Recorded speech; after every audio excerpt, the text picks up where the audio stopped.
Apologies for the dramatic entrance. I was misinformed about where to go and when to come, but otherwise everything was fine.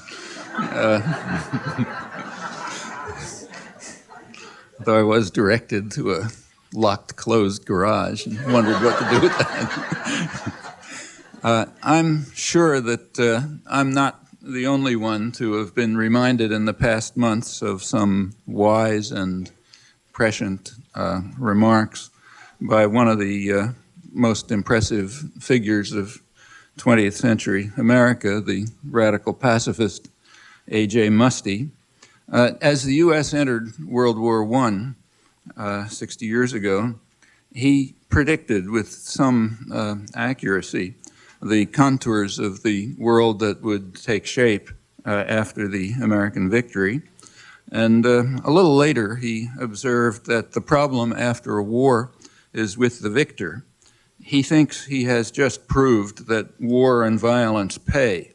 Who will teach him a lesson? Far too many people around the world were to learn the bitter meaning of those words. It's only in folk tales and children's stories and the pages of journals of intellectual opinion that power is used wisely and well to eradicate evil in the world. The real world teaches quite different lessons, and it takes willful and dedicated ignorance to fail to perceive them. The successful use of violence typically engenders enthusiastic praise among the flatterers at the court, the secular priesthood of intellectuals in the modern era. As far as I know, that's universally true. At least I don't know of any exceptions. Even in the most monstrous states, so take, say, Hitler Germany. Hitler was probably the most popular leader in German history as long as he was marching from triumph to triumph.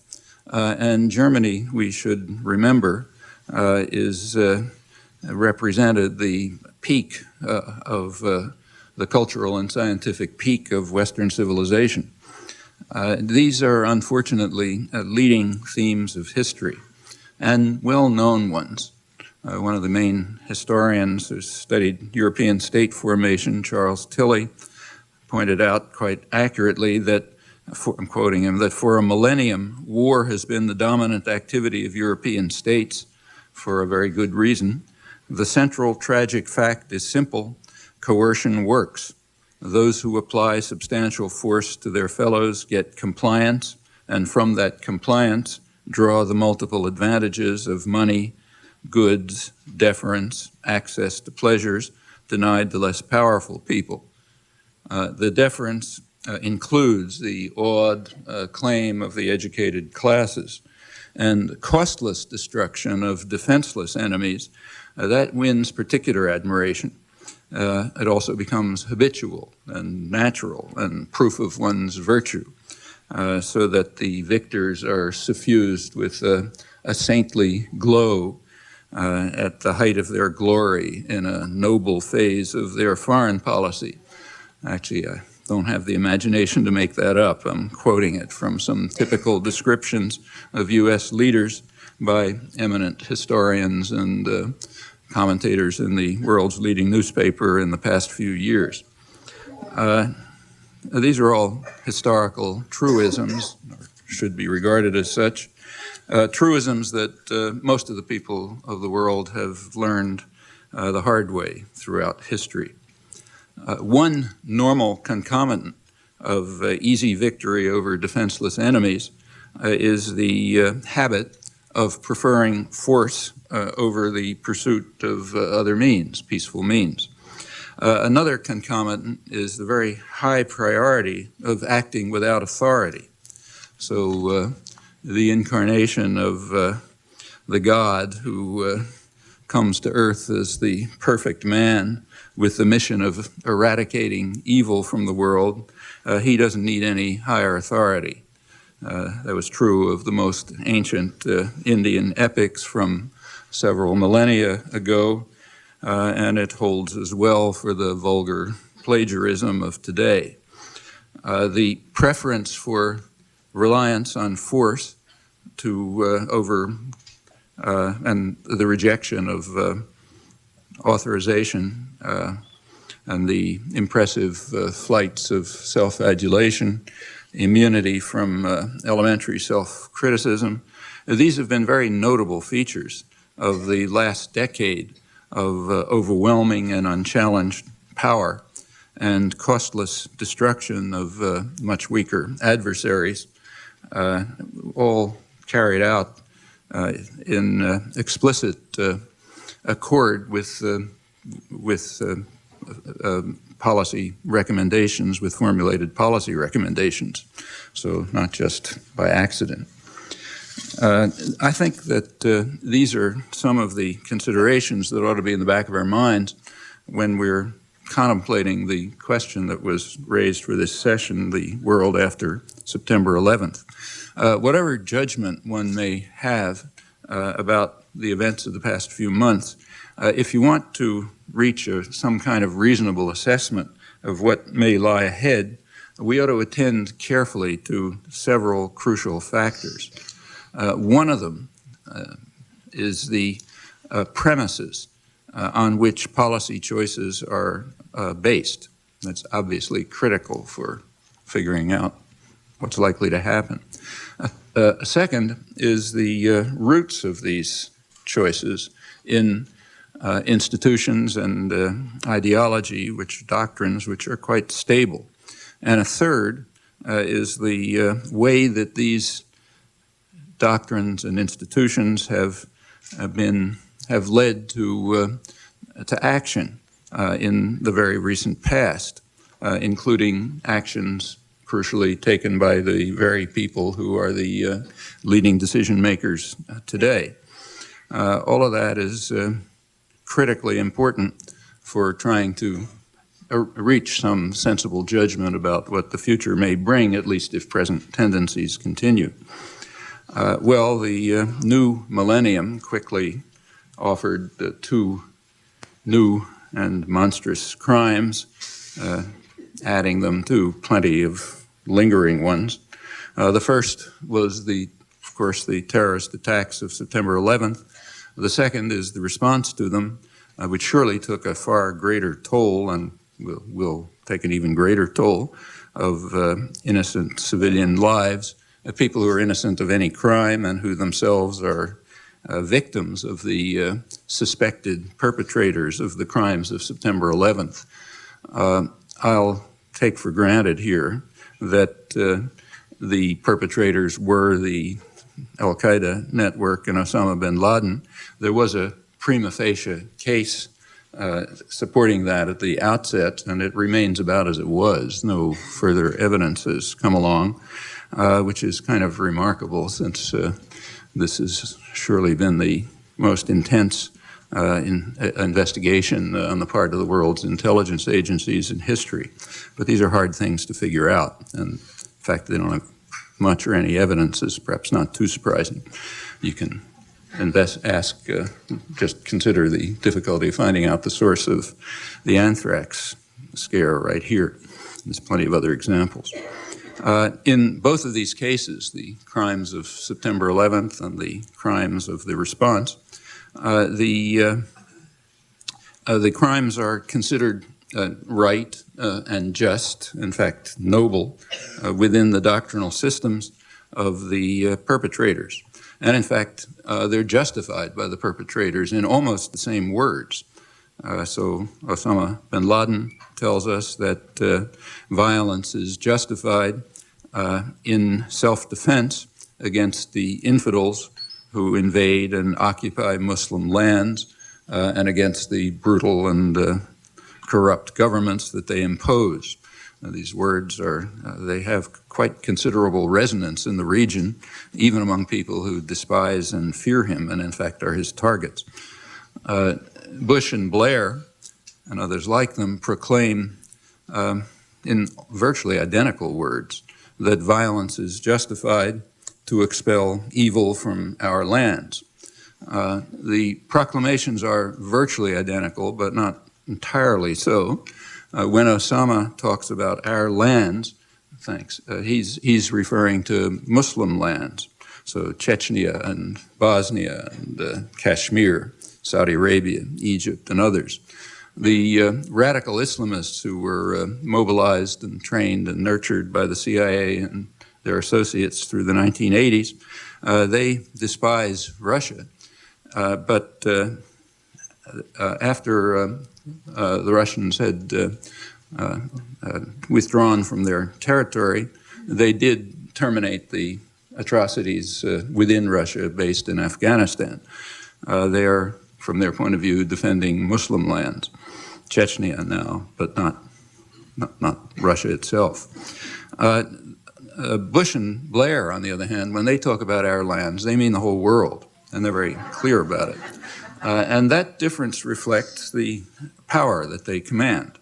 The fact that either side can speak without shame of eradicating evil should leave us open-mouthed in astonishment, unless we adopt the easy course of just effacing even very recent history. Another fact that has grim portent is that in both of these cases, the adversaries insist on underscoring the criminality of their acts. They want you to know that they're criminal acts. Now, that's obvious in the case of September 11th, so I won't comment on it. More striking and important for the future is that the same is true of the U.S. response. So the United States pointedly rejected the framework of legitimacy that resides in the international system and the UN Charter. There's no doubt that Washington could have obtained clear and explicit Security Council authorization, not for very attractive reasons. The reasons are clear enough. Russia and China are quite eager to have U.S. authorization for their own horrendous atrocities and crimes. They would therefore go along. England and France have a strong enough imperial legacy so that attacks against the lesser breeds raise no problems. So there would be no veto. But the U.S. chose very pointedly to reject Security Council authorization and to insist on its unique right to act unilaterally in explicit violation of international law and its treaty obligations, and unconstrained by any higher authority. It's incidentally a right that was forcefully proclaimed by Bill Clinton very explicitly, and his predecessors all in very clear and unambiguous terms. And these are warnings that we can choose to ignore if we like, but at our peril, by ignoring them, surely undermining much possibility of understanding the world that's likely to develop. There's a leading principle of statecraft which lies behind this refusal. It even has a technical name in the literature. It's called establishing credibility. Credibility means that the subjects must know their place. To establish credibility, you make it clear that you act without authority. So if a mafia don wants to collect protection money, he doesn't get a court order, even if he could, because that would undermine credibility. It would imply that there is some authority, and there isn't. And the same holds in international affairs.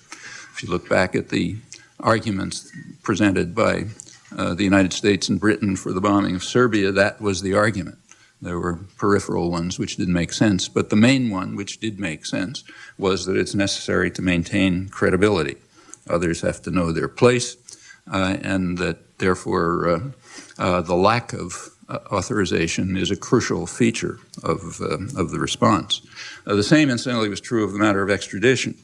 We don't know if it would have been possible for the U.S. to obtain the extradition of Osama bin Laden and his associates. There were indications that the Taliban were considering that, but the U.S. was very quick to cut off that possibility. They don't want extradition. Extradition would again entail that there is a higher authority, like international law and standard procedures, and there isn't. You have to have the right to act unilaterally with unlimited violence decisively as you choose. That's credibility. Unfortunately, that's the way the world works. That's what Tilly is describing and what we know very well from recent history. Well, the reaction to these two crimes, the September 11th and the aftermath, that tells us quite a lot about what's likely to lie ahead if the current tendencies do persist. The atrocities of September 11th are generally regarded as a historic event, and that's true enough. But we should be clear about why. It's not because of the scale of the atrocities, unfortunately. In the civilian toll, the atrocities of September 11th are far from unusual in the annals of violence that falls short of war. All too many examples. For example, the number of people killed on September 11th is approximately the same as the monthly toll of Iraqi children killed as a result of the sanctions. It's been going on for 10 years. The number killed on September 11th is just a fraction of the civilian toll of the one truly uncontroversial case of international terrorism in the recent years, namely the U.S. attack against Nicaragua. Uncontroversial in the light of the judgment of the highest international authorities, the World Court and the Security Council. It's true that all of this has been expunged from history as a result of the normal workings of power, but it is history nevertheless, and not ancient history. In fact, the perpetrators of that crime, those condemned for that crime, happen to be the same people, by and large, who are now declaring a new war on terrorism. Not an insignificant fact, nor is the fact that it's ignored. So the atrocities of September 11th are indeed a historic event, but not because of the scale, rather because of the target. That's, in fact, something totally new. For the United States, this is the first time since the War of 1812, since 1814, when the British burned down Washington. It's the first time that the national territory has been under attack, or for that matter, under any threat. And there's some marginal exceptions, but that's basically true. Pearl Harbor Day yesterday had to do with attacks on U.S. colonies. The national territory has not been threatened or attacked. I won't bother to review what's been done to other people in the 2 centuries since that you're familiar with, not very pretty. On September 11th, for the first time, the guns were pointed in the opposite direction. And that's a dramatic change, a truly dramatic change. So it is a historic event. And the same is true even more dramatically for Europe. Europe, of course, has suffered murderous destruction and wars, but that's Europeans slaughtering each other. That's been the major sport of Europe for hundreds of years. Meanwhile, the European powers and their offshoots conquered much of the world, leaving a colossal trail of terror and destruction. But Europeans themselves were always safe from attack by their victims. The atrocities were somewhere else. Again, there's rare and limited exceptions. So it isn't at all surprising, in the light of hundreds of years of history, that Europeans should be utterly shocked by the crimes of September 11th, which are a drastic breach of the norms of acceptable behavior of hundreds of years. These are things we're supposed to do to them. They're not supposed to do them to us. And that's the historic change, which is real. It's also not surprising that Europeans and North Americans should remain complacent, maybe mildly regretful, about the even more terrible suffering that's followed September 11th. That dual reaction makes perfect sense. The victims of the second crime are, after all, just miserable Afghans uncivilized tribes, as Winston Churchill described them with great contempt, when he ordered the use of poison gas to inspire a lively terror among them 80 years ago. Remember, that was the ultimate atrocity at that time after the Second World War. And that's typical. Atrocities of that kind carry no moral stigma whatsoever, for one reason, because they're so familiar.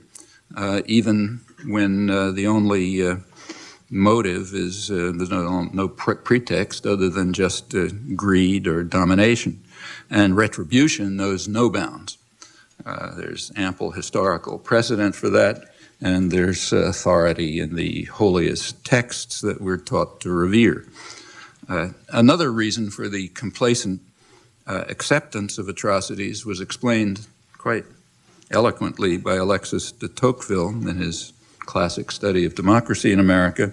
He happened to be a witness, an eyewitness, of one of the great crimes of the cleansing of the continent, namely the expulsion of the Cherokees through the Trail of Tears, as it was called. And observing this terrible human tragedy, he wrote that he was particularly struck by the fact that the state terrorists could expel people from their lands and exterminate them without violating a single great principle of morality in the eyes of the world. It would be impossible to destroy people with more respect for the laws of humanity, he wrote. Well, there could hardly be a more apt description of what's been unfolding before our eyes in the last couple of months. And its very easy acceptance just reflects the fact that it's normal. That's the way the powerful deal with the weak and defenseless. It's in no way remarkable, and therefore it's not surprising that it elicits virtually no comment or concern. We don't have any right to, and we can choose to if we want, but we have no right to have any illusions about the premises that underlie current planning.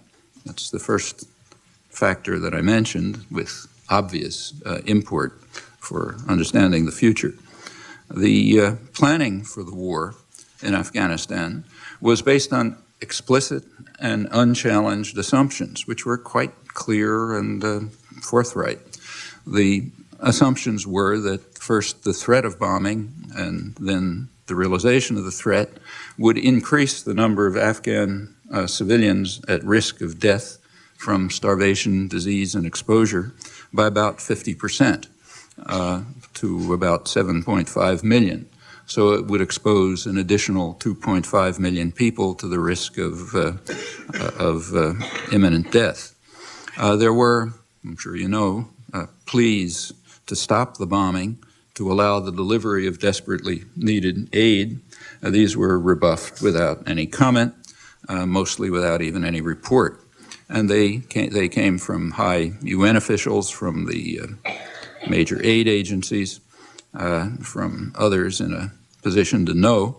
By late September, so that's just before the bombing, the Food and Agriculture Organization of the UN had warned that more than 7 million people were facing starvation, would face starvation if the threatened military action was undertaken. And right after the bombing began, the FAO warned that there would be, warned of what it called a grave humanitarian catastrophe if this continued, and also advised that the bombing had disrupted the planting of 80% of the country's grain supplies, so that the effects next year are likely to be even more severe, all passed without comment or interest. What will actually happen, or is happening, we don't know, and we probably will never know. But we do know very well the assumptions on the basis of which the plans were laid and executed, and on the basis of which commentary about all of this proceeds. And I'll stress again that as a simple matter of logic, it's these assumptions that inform us about the shape of the world that lies ahead. It's the assumptions that tell us what's likely to happen. What may happen, we'll see. Nothing I've just said is challenged in any way. It's blandly reported, or else ignored, including the fact that right now, at this moment, virtually nothing is being done to bring food and other aid to people who are dying in refugee camps and in the countryside, even though the supplies are now available. And nothing hampers delivery in much of the country except the lack of interest and will, which does hamper it, in fact, prevent it. Well, for now, the effects are basically unknown, and they'll remain unknown, at least if history is any guide. These major atrocities just aren't reported today, scarcely reported. I find an occasional comment. And they're not going to be investigated tomorrow. Today, it is considered tolerable to report what's called collateral damage. And that means bombing error. And that's an inevitable cost of war, so we can report it and be sorry, and it doesn't mean much. But what's not reported is the conscious and deliberate destruction of fleeing Afghans who are going to die in silence, invisibly, and also not instantly. You don't die from starvation at once. People can survive for months or a long time on roots and grasses. And if a malnourished infant dies of disease, who's going to know or care what the cause was? In the future, the topic's off the agenda. And that's because of a crucial principle of our intellectual culture. The principle is that we must devote enormous energy to meticulous accounting of the crimes of official enemies. And in that case, we must quite properly include not only those literally killed, but also those who die as a consequence of the actions. And we have to take equally scrupulous care to avoid this practice in the case of our own crimes, in the style that de Tocqueville described. There are hundreds of pages of detailed documentation documenting how these principles are applied in practice, and I suppose it's a historical universal. It would be a very welcome surprise if the current case turns out different. And we should remember that we're not observing this from Mars, and we're not talking about crimes of Genghis Khan. There's a great deal that we can do about all this right at this moment if we choose to. Well, to explore what's likely to lie ahead from a different perspective, let's ask whether there was an alternative to the resort to devastating force at a distance, a device that comes quite naturally to those who have overwhelming power, no external deterrent, and confidence in the obedience of articulate opinion. I'll assume here what is not obvious, that they know the perpetrators. So given that assumption, were there alternatives? Well, there were alternatives, quite obvious ones, and quite prominently suggested, for example, by the Vatican or by the most eminent Anglo-American military historian, Michael Howard, and by quite a few others. The alternative is to identify the perpetrators, the likely perpetrators, produce credible evidence, and turn to appropriate international authorities to bring the crimes to justice. Could that have worked without the resort to massive violence? Well, we can't know for sure, of course, because it was never tried. But very possibly might have. We don't have any way of knowing whether the tentative offers by the Taliban to do just that were serious. We don't know because they were instantly dismissed for the reasons I already mentioned. To pursue that option would have been to undermine credibility, and therefore they were dismissed, and we don't know if it would have worked. Are there any precedents for pursuing a lawful course? Yeah, there are plenty of precedents. Some of them, again, are uncontroversial, like, say, Nicaragua. Recall that the terrible crimes, the terrorist crimes in Nicaragua were far worse than even September 11th. That left tens of thousands of people killed, the country virtually destroyed, may never recover. Until after the U.S. took over again in 1990, it's declined still further, quite sharply. It's now the second poorest country in the hemisphere after Haiti.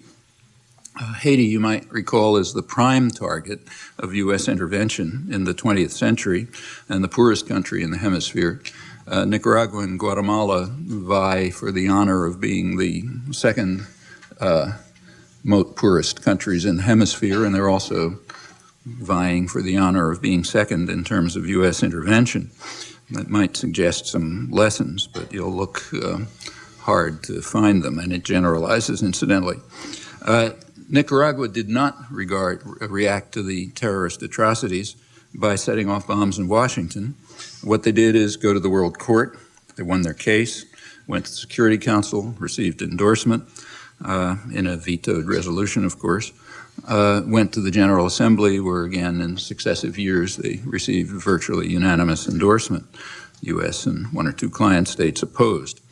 They were stymied by the rule of force. The U.S. simply dismissed the orders of the World Court to terminate the international terrorism and pay substantial reparations, and in fact immediately reacted by escalating the war. And there was nothing Nicaragua could do about that, at least nothing lawful. However, if the United States were to pursue the same course, there wouldn't be any barriers, quite the contrary. The barrier is simply that would undermine credibility, and therefore you can't do it. Also, in this case, there would be the slight problem of providing evidence, which Nicaragua had no problem making a case that the court accepted. It wouldn't be so simple in this case. I should say that the Nicaragua case is by no means the most extreme example of international terrorism and state terrorism during that period, unfortunately. But it is important, crucially, because it's the most uncontroversial case. It is totally uncontroversial, at least among people who have a minimal respect for international law, human rights, and treaty obligations. Again, uncontroversial because we can just appeal to the judgment of the World Court, the Security Council, and the General Assembly. That's the highest appeal. We can estimate the scale of the size of the category of people who have a minimal respect for human rights and international law. That's very easy. There's an easy test of that. Just ask how often any of these obvious facts have been brought up or even alluded to in the huge flood of material that's poured out in the last couple of months about international terrorism and what one should do about it. And recall that the war against terrorism, the new war against terrorism, is being conducted by the condemned criminals, the criminals who were condemned for international terrorism, often the very same people. And they are the ones who are ignoring the precedent that was established by their own victims of international terrorism. Well, that suggests some conclusions about where the world is heading. I think they're obvious enough, so I don't have to comment on them. Actually, if you look more closely, it's even more grotesque. Well, I mentioned a few of those who had suggested alternatives. I haven't mentioned the most important of them. The most important place to look, of course, is the people of Afghanistan. What do they suggest? Well, that's a pretty difficult question to answer, but it's not impossible. There's some obvious places to look. So, for example, there has been, at last, some attention, finally, to some concern for the fate of women in Afghanistan, even reached as far as the First Lady. Maybe it'll someday be followed by comparable concern for the plight of women elsewhere in Central and South Asia, which unfortunately is not all that different.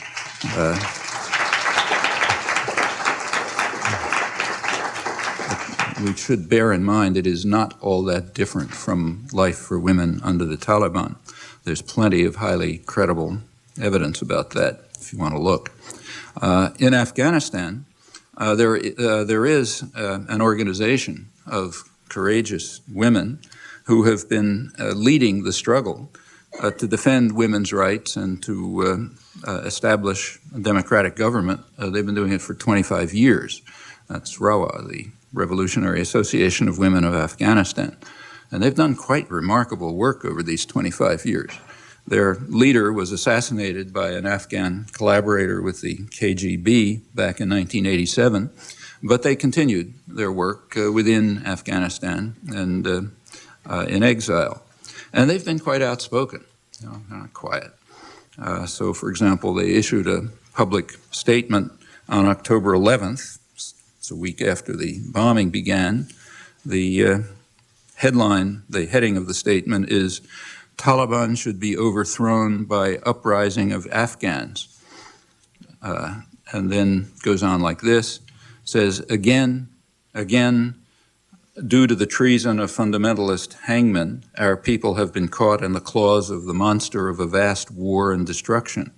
America, by forming an international coalition against Osama and his Taliban collaborators, and in retaliation for the 11th September terrorist attacks, has launched a vast aggression against our country. Despite the claim of the United States that only military and terrorist bases of the Taliban and al-Qaeda will be struck, and that its actions would be accurately targeted and proportionate, we've witnessed for the past 7 days, what we have witnessed leaves no doubt that this invasion will shed the blood of numerous women, men, children, young and old of our country. And of course, the fate of the refugees is even worse.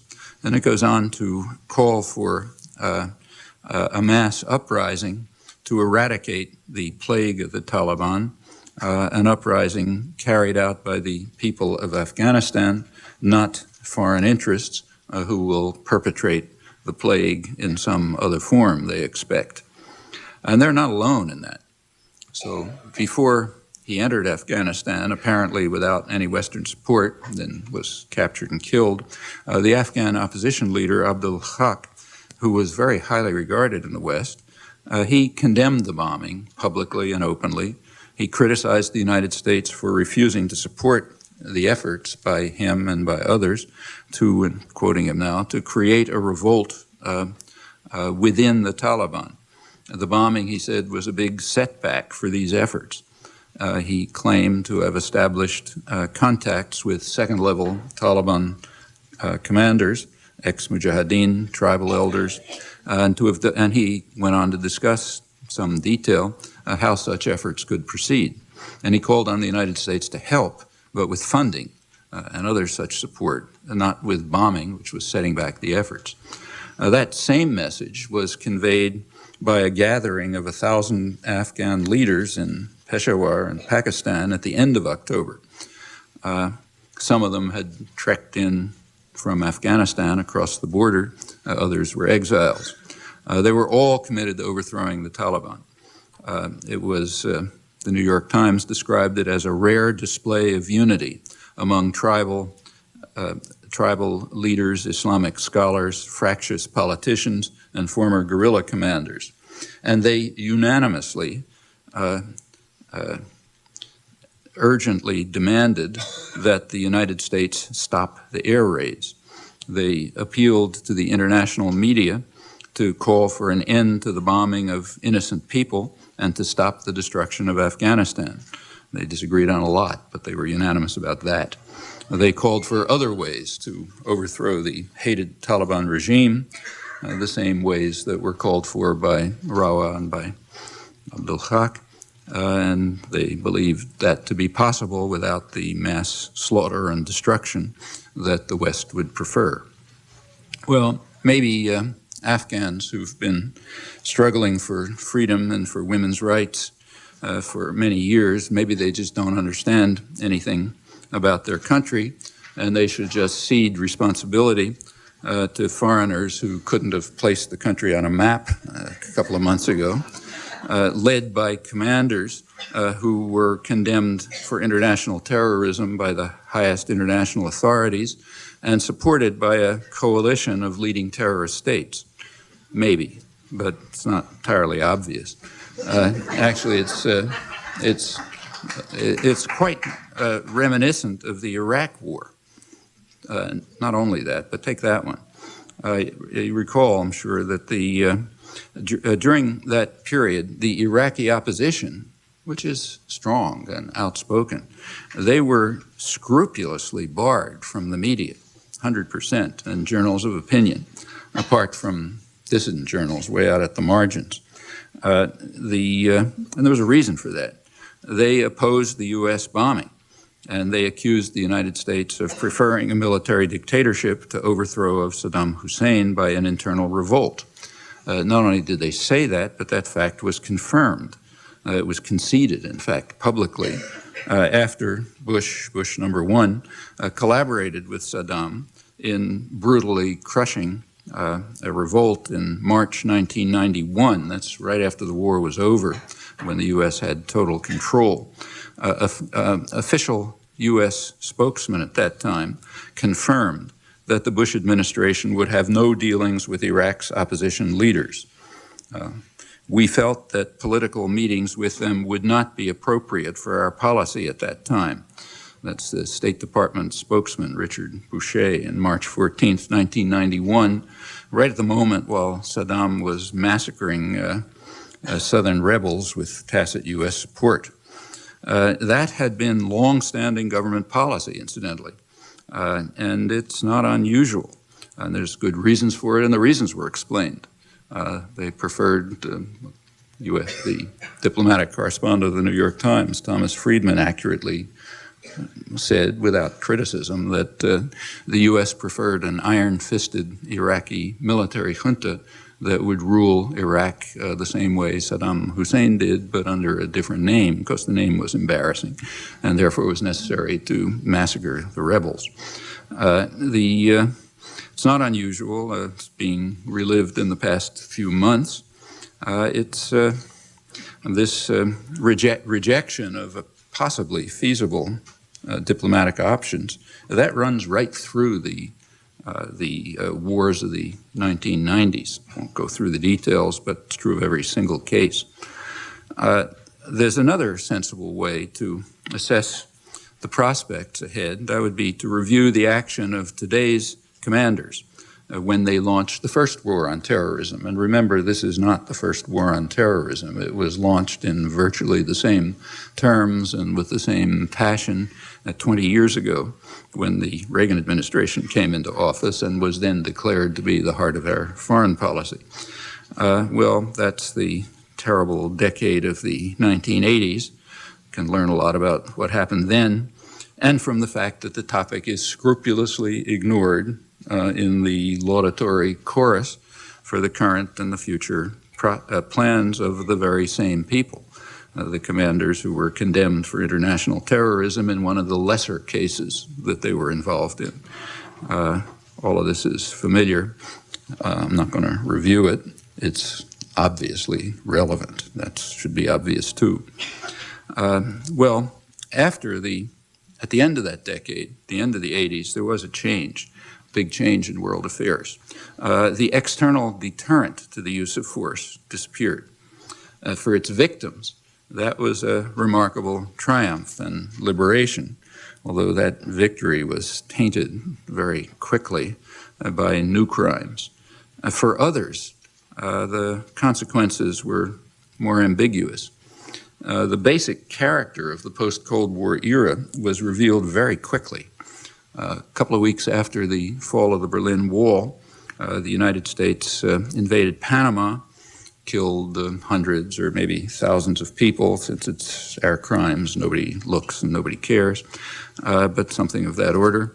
A lot of destruction, vetoed two Security Council resolutions, kidnapped, the idea was to kidnap a thug who was then brought to the United States and tried for crimes that he had committed almost entirely while he was on the CIA payroll, before he committed the only crime that mattered, namely disobedience.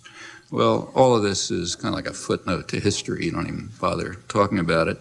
But it was different in one respect. That was pointed out very quickly by Elliott Abrams. He had, you recall, pleaded guilty for crimes during the Reagan administration. As a reward, he's now a human rights specialist at the National Security Council. And he made an astute comment at that time. He pointed out that this is the first time that the United States has been able to intervene without any concern about a Russian reaction, which is true. The deterrent is gone. Also, it required new pretexts. So you recall the invasion of Panama was not because the Russians are coming, but because the Hispanic narco-traffickers are coming.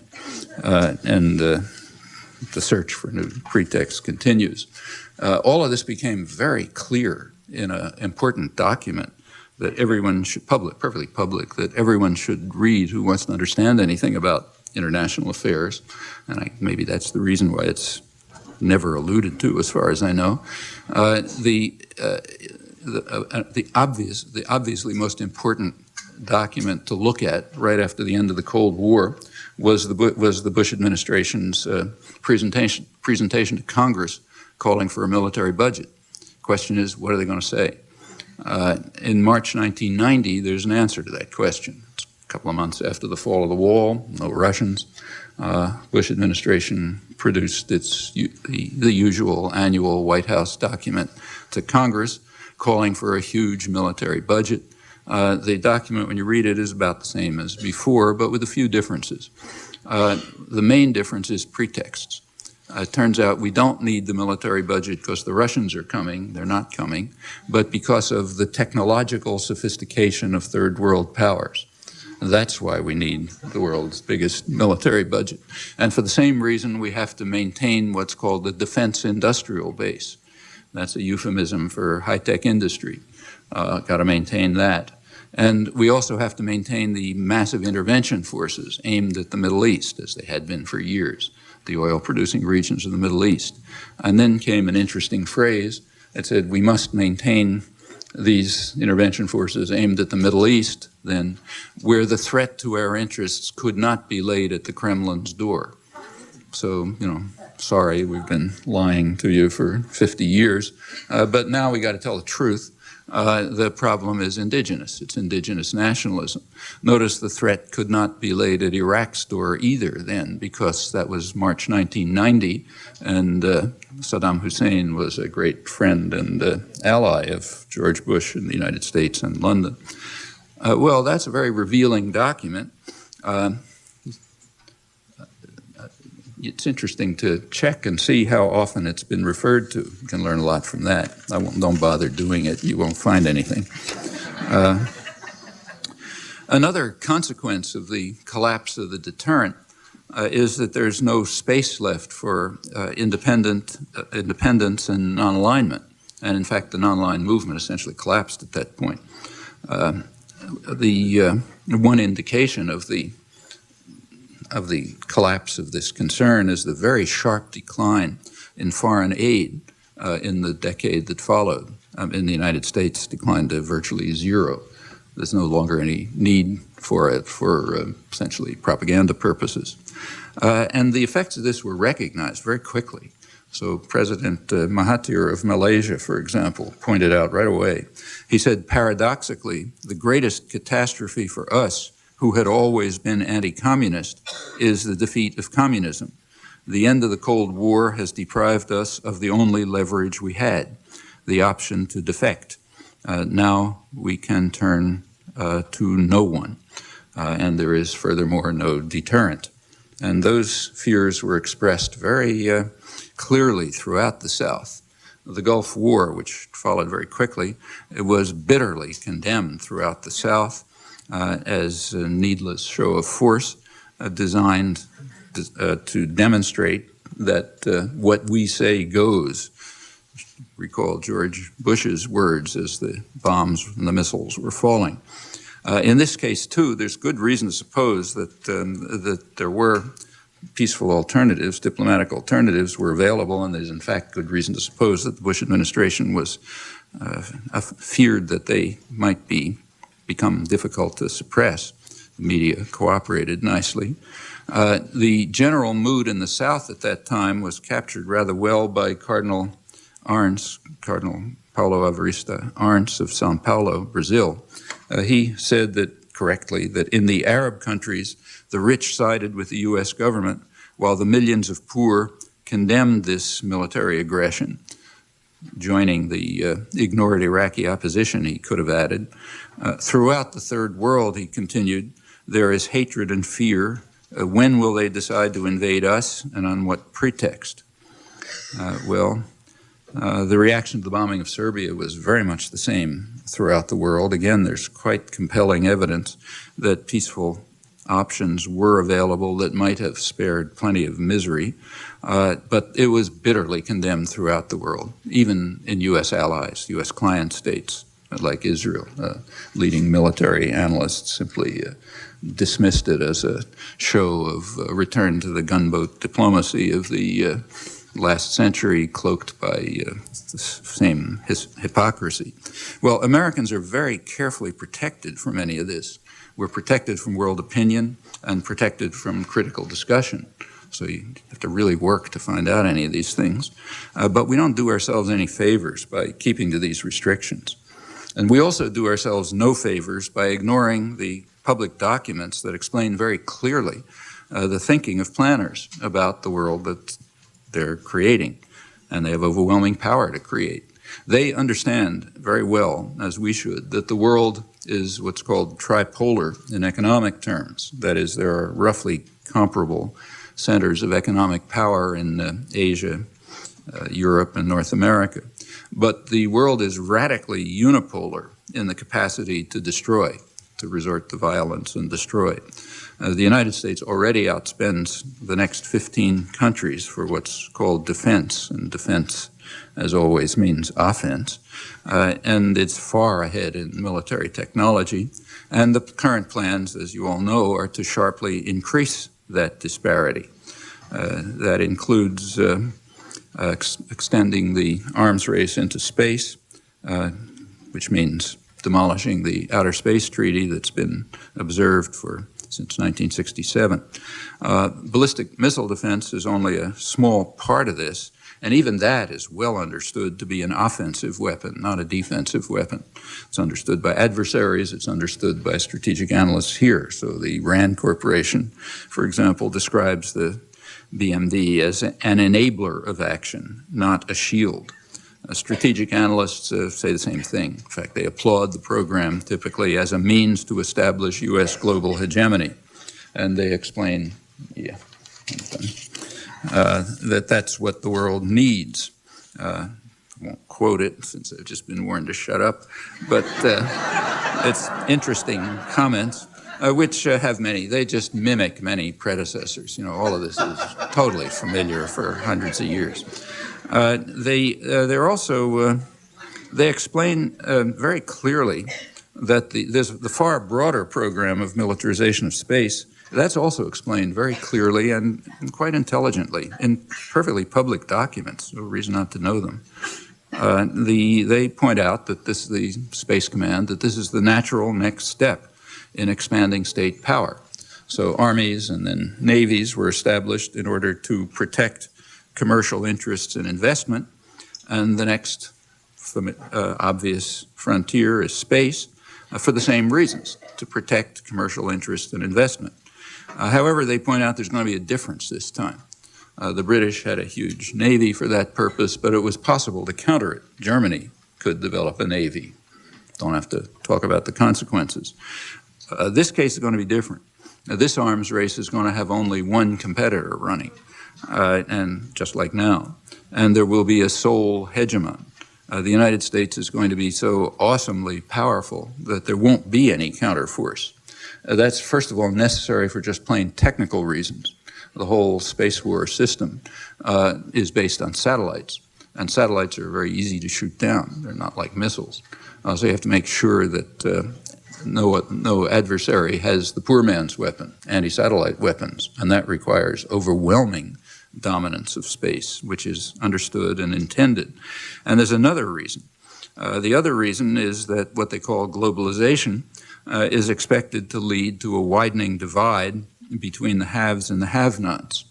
That's an assessment that's shared by U.S. intelligence and others. Notice that's contrary to the theories that you're supposed to believe in, but it's quite in accord with practice. And it's going to be necessary, they conclude reasonably, to control the unruly elements. How do you do that? Well, by inspiring fear, or by actual use of highly destructive killing machines launched from space, laser weapons, probably nuclear-powered, on a hair-trigger automated alert system, which is a virtual guarantee of what are called normal accidents, meaning the kinds of accidents that will always take place unpredictably in complex systems. It's recognized that these programs significantly increase the danger of unimaginable catastrophe, but that too is entirely rational. It's important to recognize that. It's entirely rational within the framework of prevailing institutions and ideology. The principle is that hegemony just ranks a lot higher than survival. There's ample precedents for that right through the Cold War. Easy to give examples, and well before. The only difference is that by now the stakes are far higher, the survival of the species, and that's no exaggeration. Well, these are some of the prospects if current tendencies persist, but there isn't no reason at all for this to happen. There is good news. The good news is that the reigning system of authority is very fragile, and they know it. There's a major effort right now, as you're aware, to exploit the current mood of anguish and fear in order to ram through harsh, regressive, dangerous programs. Militarization of space is only one, and in order to, and it's being used to deflect the mass popular movements that have been taking shape in an unprecedented and highly encouraging ways. But there's no reason at all to succumb to those efforts. There's every reason not to. There are plenty of choices and options available. What's needed, as always, is will and dedication to pursue them.